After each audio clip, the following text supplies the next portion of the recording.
Este é o Apocalipse de Jesus segundo São João, capítulo 20. A partir de agora, os versículos 11 a 15.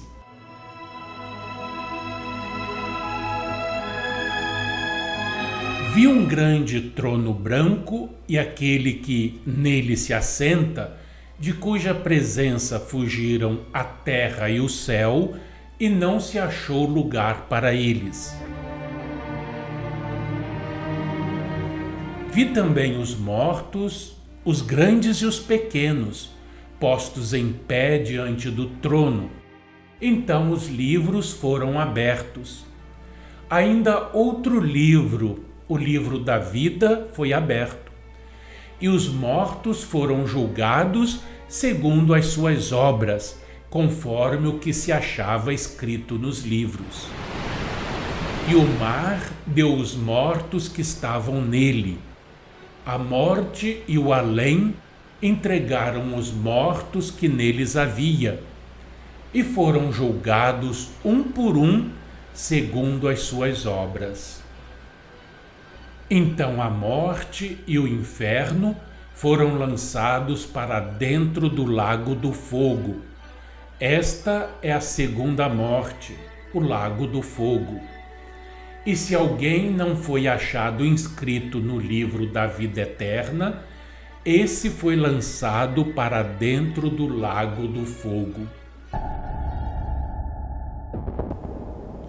Eis aí, com o versículo 11, São João introduz outra cena relacionada com a condenação final dos ímpios.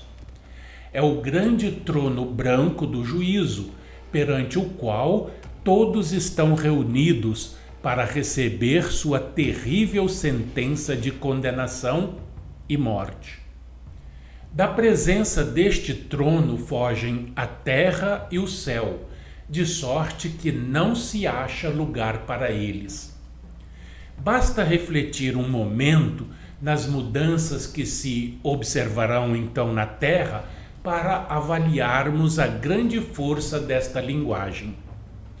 A cena é a do dia ardente a que se refere São Pedro, em que se dará a perdição dos homens ímpios e em que os elementos ardendo se desfarão. Para quem quiser conferir, segunda epístola de São Pedro, capítulo 3, versículos 7 a 13.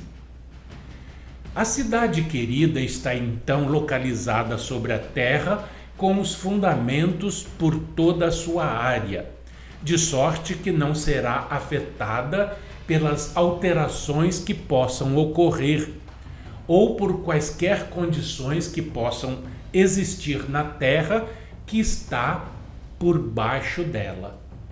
A verdade é esta, conforme a linguagem do profeta: desce fogo do céu da parte de Deus. Em primeiro lugar, serão queimadas as obras que no mundo existem, e pelos gases evolados e também pelas chamas são destruídos os ímpios.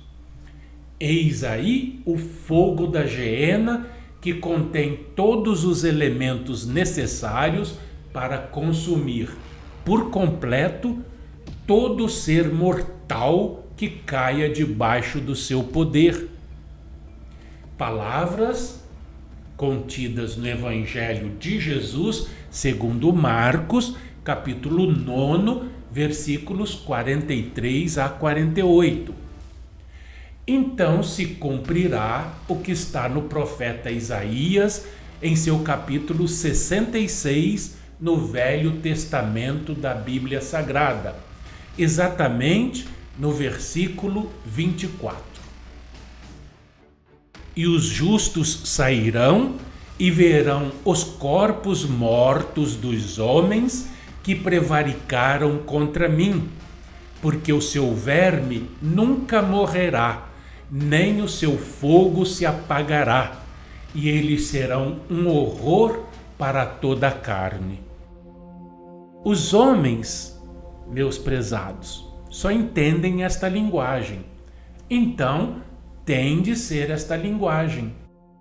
Em segundo lugar, o calor aumenta a tal ponto que todos os materiais de que é composto este orbe terrestre se fundirão como os metais na fornalha do fundidor, e toda a terra se converterá em ígnea massa fluida. Sobre ela flutua a cidade, como a arca de Noé flutuava sobre as águas do dilúvio. Então se cumprirá o que predisse Isaías no capítulo 33, versículo 14. Quem dentre nós habitará com o fogo consumidor? A resposta nos versículos que se seguem mostra que são os justos, e esta deve ser a altura que isto se realizará certamente. Em terceiro lugar, há mais um estágio a ser alcançado. É sabido que, em suficiente grau de calor, qualquer substância da Terra pode ser reduzida à condição de gás. Torna-se assim invisível. É o que vai acontecer então com toda a Terra. Com elevado calor, ao suficiente grau de intensidade, não seria toda a Terra convertida em gás? Tornada invisível, parecendo assim ter literalmente desaparecido, de modo que não se encontra lugar para ela.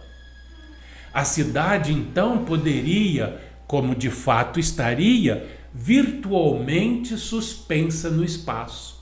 Mas os elementos não são destruídos, são apenas por esse processo purgados dos últimos e dos mais minúsculos vestígios dos seus pecados e de todo o sinal da maldição que cai sobre eles.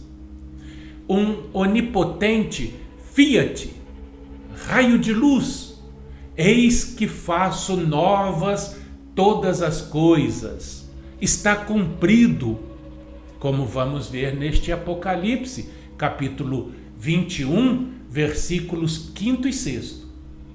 E as partículas voltam a se combinar para compor um novo mundo. E sob o maravilhado, estupefato olhar de todos os remidos e da hoste angélica, é renovada a obra da criação divina.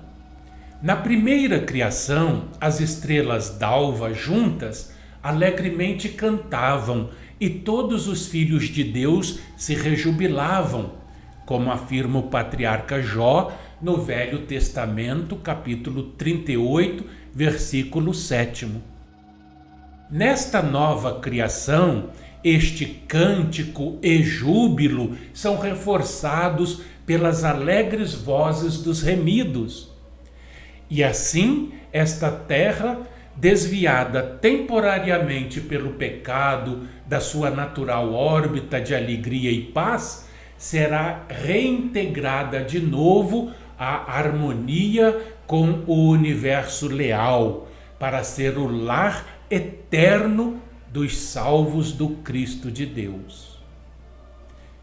Que a paz de Deus esteja com todos e um fraternal abraço.